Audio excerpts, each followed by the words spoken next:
મહિલાની લાશ મળી આવતા ચકચાર।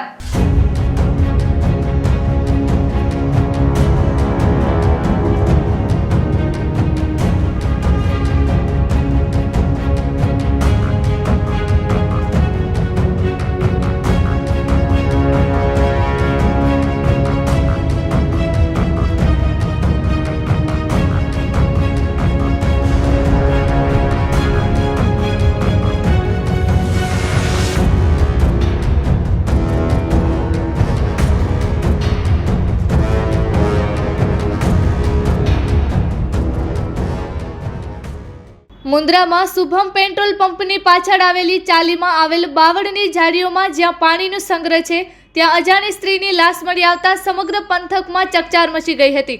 આ મહિલાની ઉંમર અંદાજે 22 થી 25 વર્ષની લાગી રહી હતી। આ મહિલા કોણ છે અને ઘટના બનવા પાછળનું કારણ શું છે તેની વધુ આગળની તપાસ મુન્દ્રા પોલીસ સ્ટેશન દ્વારા કરાઈ રહી છે।